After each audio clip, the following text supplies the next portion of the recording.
record it. Okay. Oh, do you Like want to I go? just people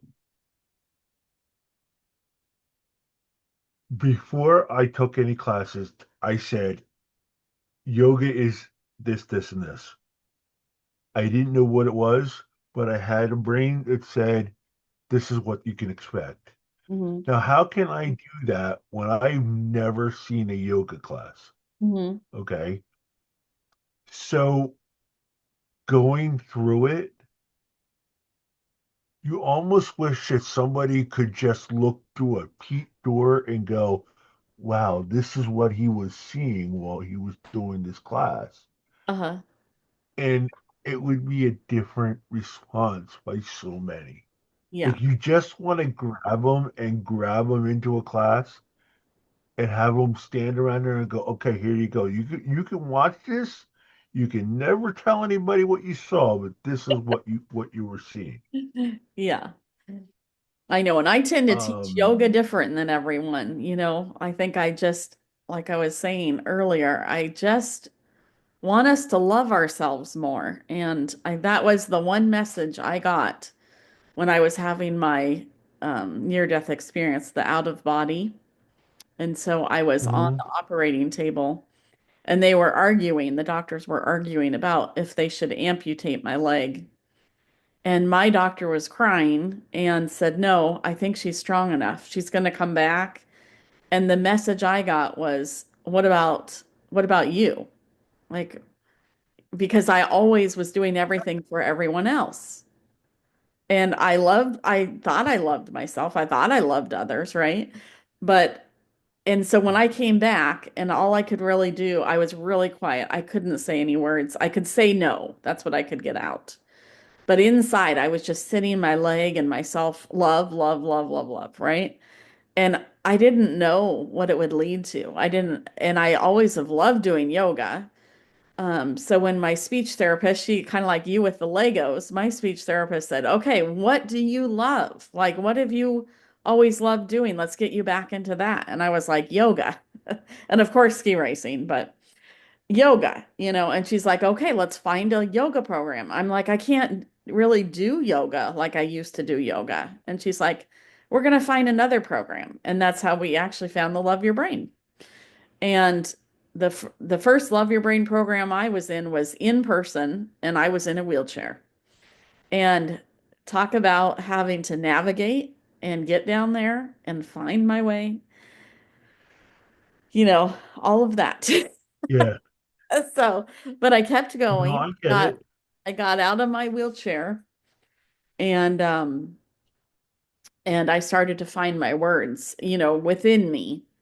And then I realized, hey, if I can do this, I want to teach others how to do this too. So that's after just a couple of sessions, I was determined to become a yoga teacher.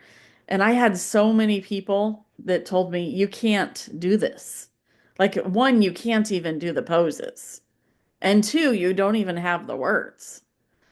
And I just was like, all right, well, I'm just doing this. I don't know what it was. I just really wanted to do it. And so I Mhm. kept taking classes and I even got an apprenticeship once I got out of my yoga training during the pandemic and I taught in person. And and I had these guru yoga teachers watching me, right? And they same thing. One lady, I mean, she's like very well known. And she was like, "You Uh, can't do this. You're not fully yeah, doing the poses. You're not you're saying the wrong words. People aren't going to know how to follow you." And I'm like, but in the classes, people are following me and they're doing the poses. They're doing their own poses. They're doing their poses better than I'm doing my poses. They're speaking better yep. than I'm speaking. And like, so I just had realized it's kind of like when we say to our kids, like, don't do this. Like, you know what I mean? That concept, like, you can do it, but Oh don't yeah. follow me. But, anyways. And so I was like, You interesting. know, but you know what? And here's what it is, and we're similar in this way. when I was in rehab Hmm. after my stroke, about 2 months afterwards, um, the doctor there, he was a, a nice guy. I liked him a lot.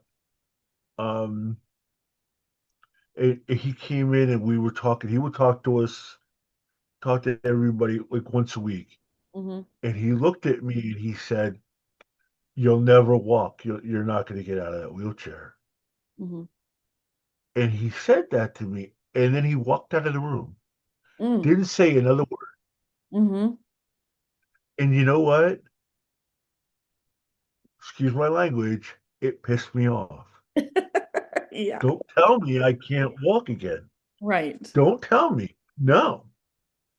And a month and a half later, I stood up and walked. Oh my gosh. Wow. Yeah. It was hard. Hmm. You know, I had physical therapy once a day, 4 days a week. Yeah. And I looked at the lady and I said, I want to come here all day. Yeah. I said, I want 7 days a week. She Yeah. goes, but there's nobody here to help you on Sundays. Okay. Then I want physical therapy 6 days a week. Hmm. And it was amazing. They were like, that's fine. You can come down here and sit and that's what I did That's cool. all day. Yeah. It Wow. took a month and a half. And I Wow. finally stood up on my own. Oh my goodness. And you know Amazing. what? The doctor came in and he looked and he smiled and he goes, I guess I was wrong. Oh my gosh. And Oh, you know what? It was that he knew what he was doing. He right. knew it was going to make me mad. Yeah. And maybe that's what they do, because my doctor was so I mad. don't know what clicked. My doctor was so It mad with the situation that I was in because I had allergic reactions to I had sepsis and then I had allergic reactions to the antibiotics. And so that's why I was having surgery like every 3 to 4 days. And I had an open wound, yeah. so I had like a big leech type thing on my leg. And anyways, Oh yeah. so I had an open wound vac and they like drain it and then they would go back in and do surgery again. And every time I had the surgery, we thought this was the last surgery. But then of course, nope. Nope. So And then um another one would pop. yeah, so my doctor wouldn't come into my room because he was so upset. He was a perfectionist and he didn't want to he was too frustrated. He was too sad, too frustrated. So I'd send other people in, but it was a year later that I was in a meeting in my doctor's appointment where he was like releasing me from all everything I've done. And he had another doctor in there, like an intern, and he said, "Now this is that case that's in the books." And I was like, "This is that case?" And that's when I found out that they knew I had died and that they were hoping I could come back. They knew what had happened in the operating table, but he had never told me. Like all these things that I had in my mind, no one had told me. No one had, you know what I mean? And it was like, Yep. whoa. So that was really interesting. But he said that a lot of times they won't tell you how bad it is because some No. people will just give up, you know? And I Yes. know that second time, and when I was the second time when a skier landed on that same leg. Now I had already had 8 surgeries on that leg. So then that was 5 years later, 2022, a snowboarder landed on the same leg and I broke all the bones. And I was in so much pain and I was in the ambulance. I thought of you. You were probably like that guy in the ambulance. And I woke up at one point and I was like, I woke up. I'm like, why are we in the Sandy? And he's like, you're not supposed to be awake. Like, what is going on? And I'm like, well, I'm here. And he's like, well, how do you feel? I said, I'm in so much pain. I don't want to be here. Like, I don't want to be here at all. I'm out. And I was. And that's how I died the I second can, time. So coming back that second time, he held up the AED and was like 11 minutes. But anyways, it's just that determination of, and I like that after that, I really was down, like depressed. And so it I literally had to just like get through a minute, get through the next hour, get through the day, Yep. get through and I'm sure you had that too, where it was just I, so hard mentally, physically, spiritually. Um, yeah. But we got here. yeah. We're here. So, We're and I'll tell you, I had just one more thing.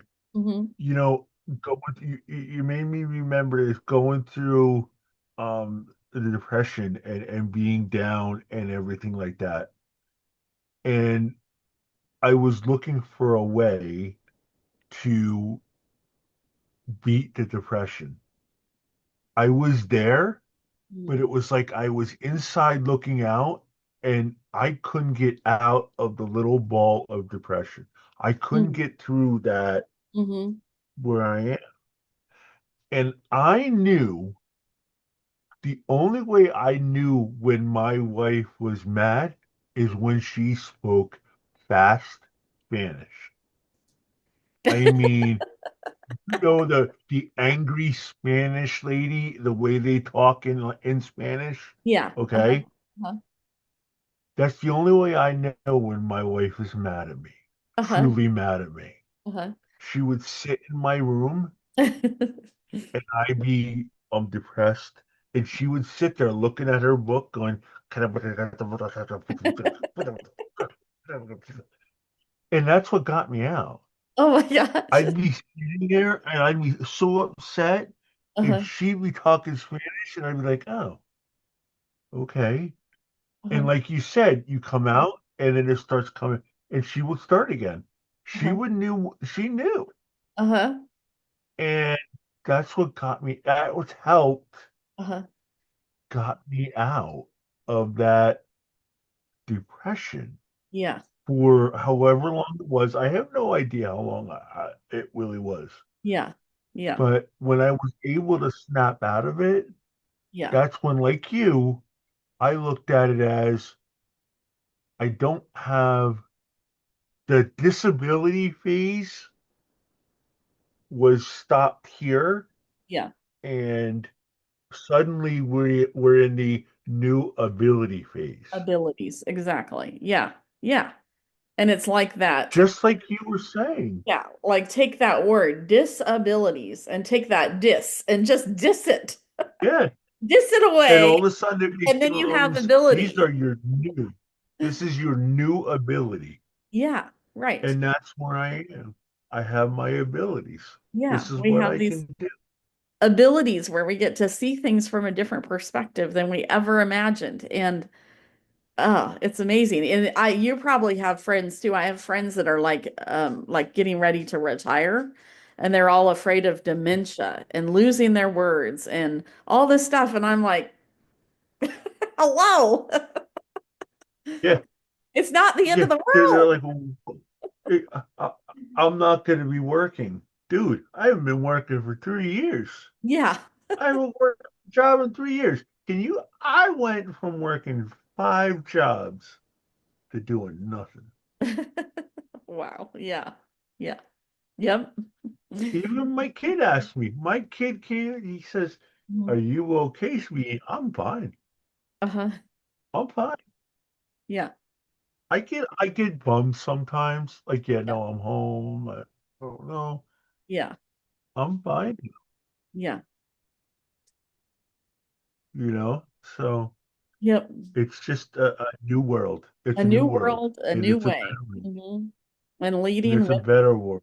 yeah, just an ability to like slow down and appreciate and Learn to. I learned. You learn to appreciate hmm things that you never learned to appreciate before. yeah, yeah, definitely. So, Wonderful. Okay, well, that was fun to share all that, and I'll stop this recording. Thank you. This is Mike and Kirsten, and we're of just having fun course. sharing some ideas.